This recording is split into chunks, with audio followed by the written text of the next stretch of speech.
ฟังธรรมกันเราออกจากบ้านจากเรือนมาอยู่วัดวาอารามออกบวชไม่เกี่ยวข้องโดยบ้านโดยเรือนแล้วอาศัยศิกขาและธรรมเป็นเครื่องเลี้ยงชีวิตให้อุดมสมบูรณ์มีสติมีสัมปชัญญะมีความเพียรมีความอดทนมีศรัทธาเติมให้กับตัวเองก้าวไปเรื่อยๆก้าวไปข้างหน้าเรื่อยๆอย่าถอยหลังเอาพระรัตนตรัยเป็นธงชัยสร้างศรัทธาต่อพระรัตนตรัยพระพุทธพระธรรมพระสงฆ์เป็นธงชัยเป็นเบื้องหน้าเราแล้วก็มีวัดปฏิบัติมีระเบียบมีวินัยช่วยทำอะไรเกี่ยวกับการใช้ชีวิตอยู่ในกรอบอยู่ในรูปแบบของธรรมวินัยแม้เรายังเป็นผู้ปฏิบัติก็เป็นการเริ่มต้นที่ถูกต้องแล้วหลายอย่างที่ช่วยเราธรรมวินัยระเบียบต่างๆวัดต่างๆมีศีลมีสมาธิมีปัญญาไปพร้อมๆกันตรงไหนที่มันจะไม่มีศีลเรามีศีลลงไปไหนที่มันจะเกิดความล้มเหลวงอนแง่นคลอนแคลนเรามีสมาธิลงไปตรงไหนที่มันเป็นเขโกสับสนวุ่นวายมีปัญญาลงไปขณะที่มีสติมันก็มีความหลงมีสติลงไปให้มันตรงกันข้ามปฏิบัติไม่ใช่ทนุถนอมเอาไปใช้เลยการปฏิบัติไม่ใช่ถนอมไม่ใช่ย่องมันเป็นการลุยสักหน่อยตรงไหนที่มันจะฟูแฟบนิ่งลงไปจิตใจตรงไหนที่มันจะ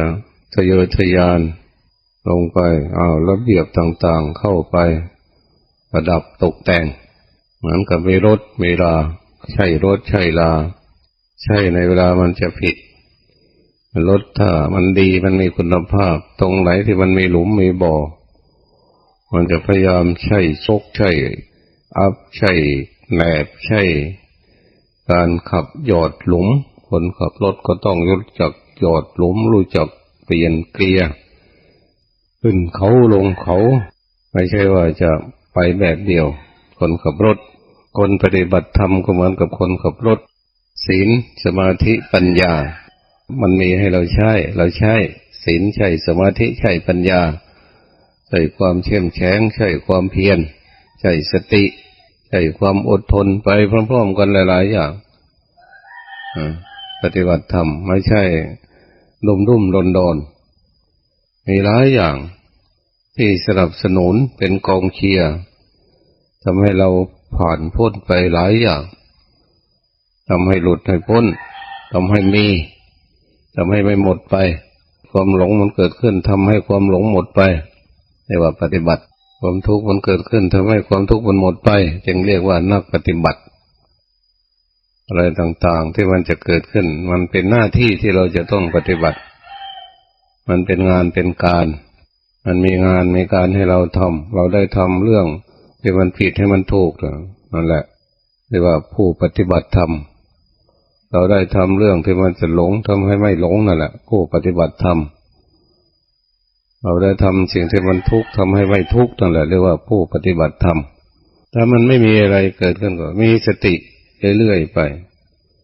ปลูกเรื่อยๆไปปลูกเรื่อยๆไปเหมือนกับเราสร้างอะไรสร้างป่าปลูกป่าตรงไหนที่มันรกร้างว่างเปล่าเราก็ปลูกลงไป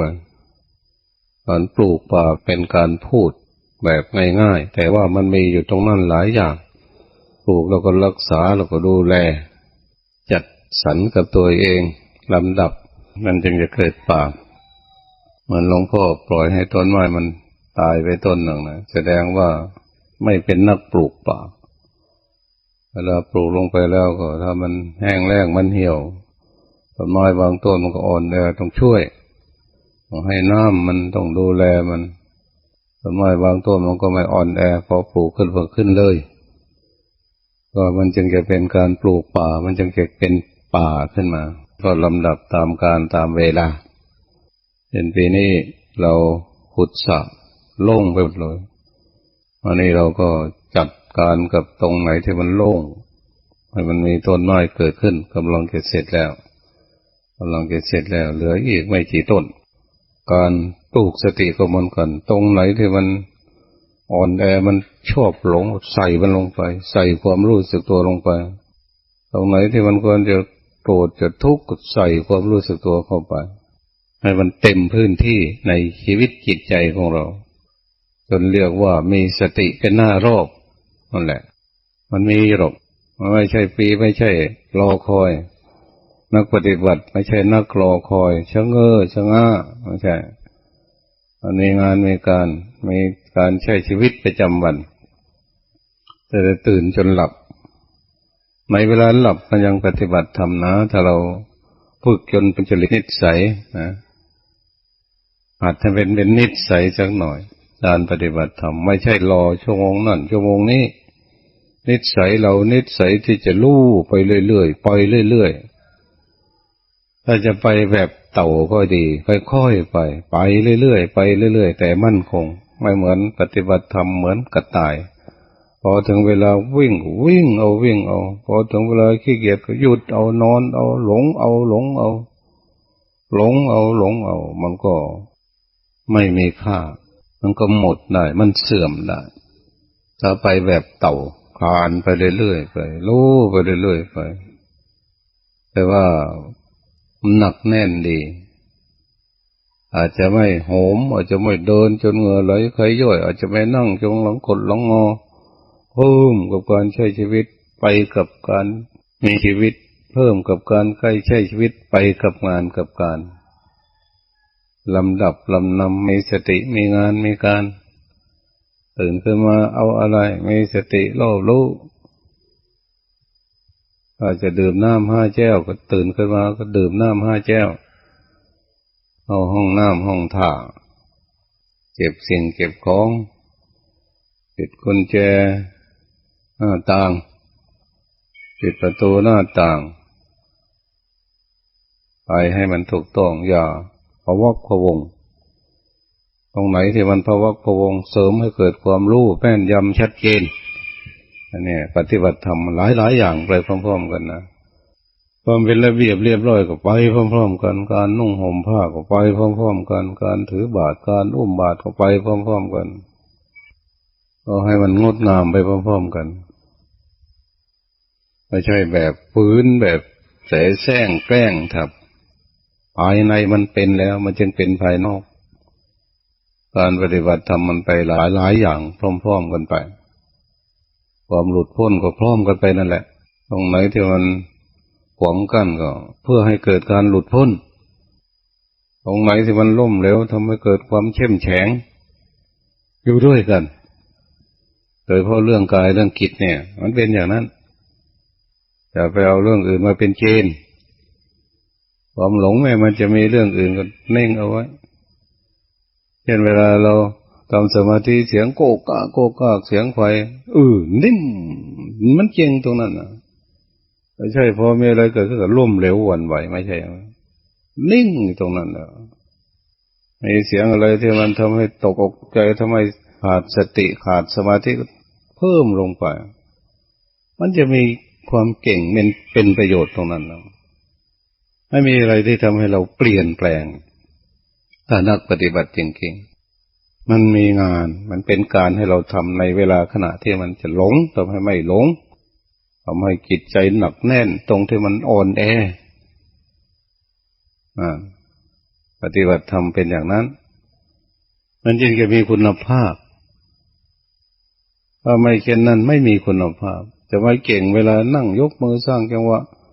จะไม่เก่งในขณะที่เดินจงกรมเพราะตัวเองถนอมของดีมันต้องไม่ถนอมต้องเอาไปใช้ของที่มีคุณภาพต้องเอาไปใช้นำไปใช้มันจะมีคุณภาพตอนที่ใช้แล้วมันไม่เสียหายจะใช้เป็นด้วยของที่มันดีอยู่กับเราใช้ด้วยเช่นสมาธิดีแล้วก็ต้องใช้สมาธิในทุกกรณีเช่นมีศีลดีสีเลนะสุขติงยันติเราก็ต้องมีศีลในทุกๆกรณีมันจึงจะดีถ้ามีแล้วไม่ใช่มันก็ไม่มีประโยชน์ มันมีไปพร้อมกันเราใช้ไปพร้อมๆกันการปฏิบัติธรรม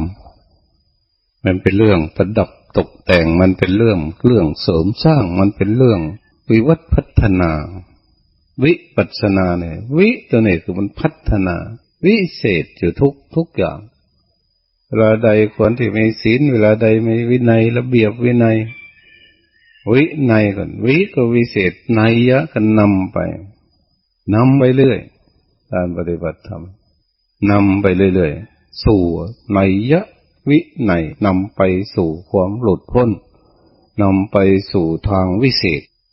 ความหลงมันเหลวไหลความไม่หลงมันวิเศษวินัยแล้วความทุกข์มันเหลวไหลความไม่ทุกข์หมดทุกข์ไปมันวิเศษนั่นวินัยแล้ว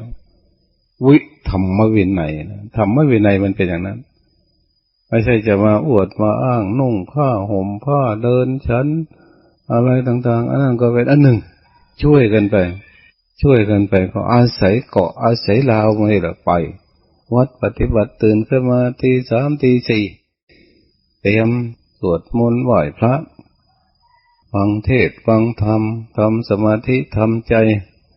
เวลานั่งฟังธรรมมันจะไหลไปไหนมันก็ปฏิบัติไปนั่นแหละง่วงเหงาหอนอนปฏิบัติไปปลุกตัวเองให้ตื่นอยู่เสมอรู้ตัวยังให้รู้เสมอยิ่งพวกเราเคยเป็นฆราวาสญาติโยมมาเคยเปื้อนเคยเป็นจริตนิสัยอย่างไรมาราคะจริตโทสะจริตโมหะจริตอะไรมาก็ยิ่งดีนะยิ่งดีบางคนพูดว่าโอ้ผมยังมีกิเลสมากยังปฏิบัติไม่ได้โอ้เขาพูดแบบไม่รับผิดชอบอะไรยิ่งดีนะยิ่งดีเพราะเราจะได้พัฒนาผมเคยสูบบุหรี่ไปอยู่วัดสุกโตไม่ได้หรอกมันก็ยิ่งดีเลยพัฒนาผมนอนตื่นสายจะให้ตื่นตีสี่จะไหวหรือไม่ใช่นักพัฒนาแล้วก็นำไปใช้ปฏิบัติวันนี้มันใช้ได้ตลอดชีวิตมีสติอยู่กับกายเวลานี้วันนี้มันจะติดไปตลอดชีวิตถ้ามีความหลงอยู่กับกายวันนี้มันก็จะติดไปตลอดชีวิตมันประมาทไม่ได้ทดลองไม่ได้ถ้าหลงก็หลงไปเลยถ้าไม่ปฏิบัติถ้าทุกข์ก็ทุกข์ไปเลยทดลองไม่ได้ชีวิตเรามันก็ตัดขาทดลองดูตัดมือทดลองดูมันไม่ได้ไม่ใช่การทดลองชีวิตเราเช่นหัดสูบบุหรี่มันก็ติดไปเลยหัดกินเหล้ามันก็ติดไปเลยหัดหลงก็หลงไปเลยทุกข์มันก็ทุกข์ไปเลยจำเป็นมากๆการมีชีวิตเป็นนักปฏิบัติเป็นผู้ปฏิบัติธรรมจึงพอมาเจริญสติความคิดมันไหลมาปะทุเรามีงานมีการแล้ววันนี้แสดงว่าเรามีงานแล้ววันนี้ทำงานอันนี้ลองดูสิว่ามันจะเป็นอย่างไรไม่ใช่ว่าไม่มีงานไม่เห็นมีอะไรไม่ใช่พอมาสร้างสติดูสิอะไรที่มันเกิดขึ้นที่ไม่ใช่สติมันมีเยอะเราก็สนุกแล้วป่ะเนี่ยไม่มีเรื่องอันใดที่จะทำงานทำการเป็นงานเป็นการช่วยเท่ากับมาฝึกตนเองโดยการเจริญสติหลงทีไรเลยยิ้มใส่มันทันทีง่วงทีไรเลยยิ้มใส่มันความง่วงที่มันเกิดขึ้นกับจิตใจของเราก็เป็นงานของเรา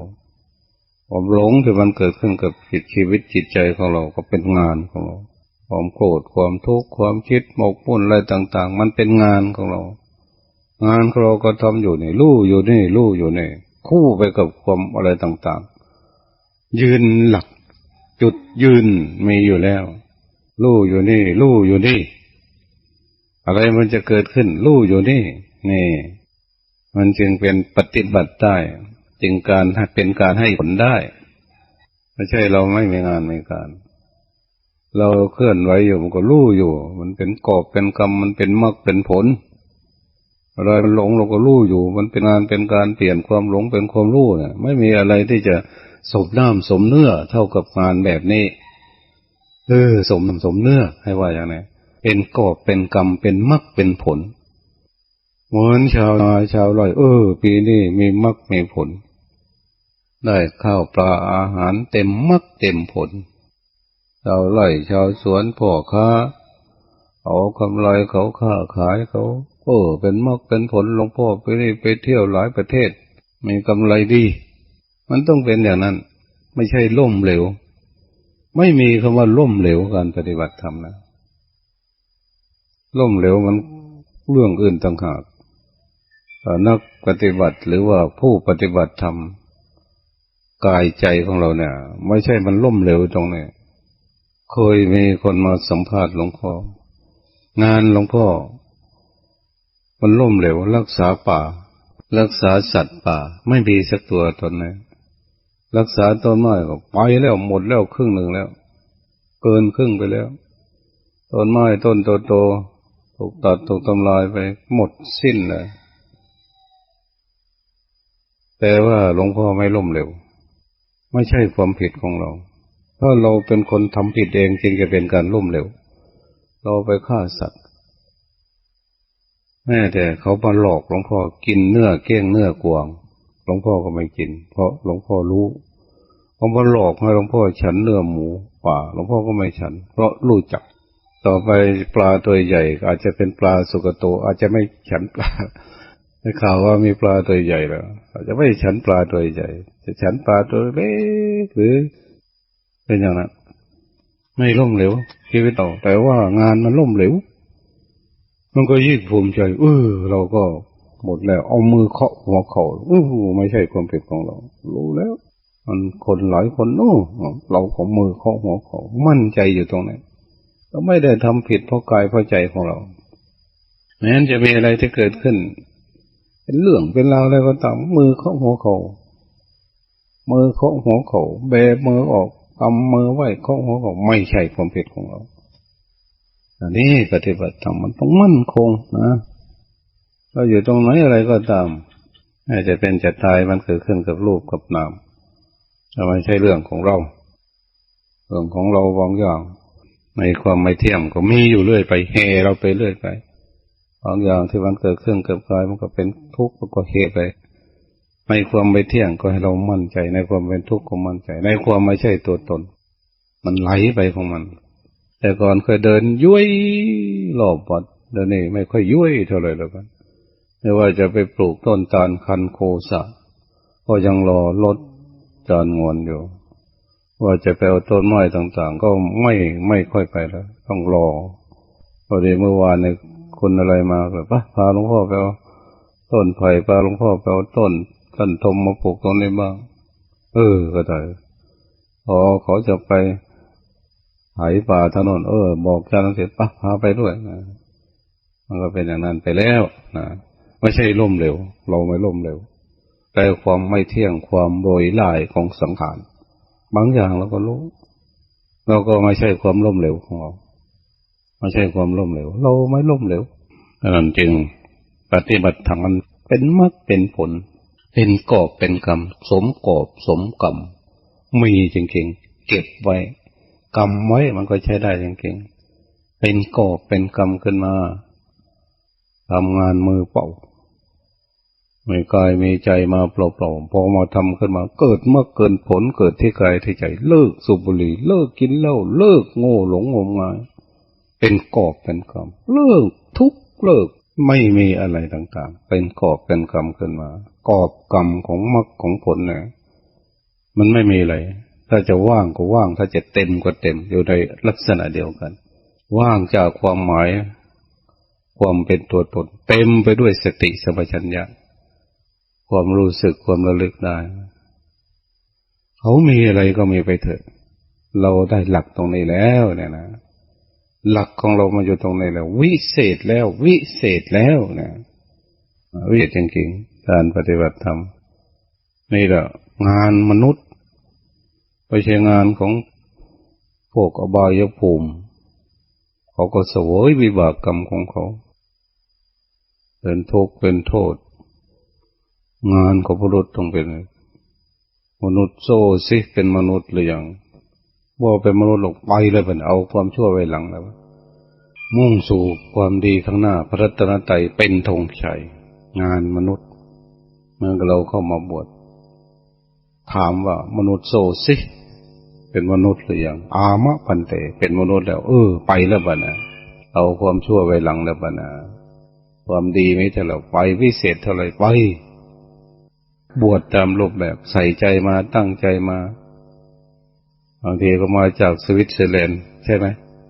ให้โกนผมเขาเอาคุณหมอมาจากว่าเราออกจากงานแล้วเขามาบวชแล้วบวชต่อไปก็แสดงว่าบวชแล้วตั้งแต่ยังไม่ได้โกนผมแล้วคิดแล้วนะเป็นอย่างนั้นไปตามกระแสมันแม่แสมรรคผลในผ่านกระแสบุญมันแม่ไปนั่นแหละ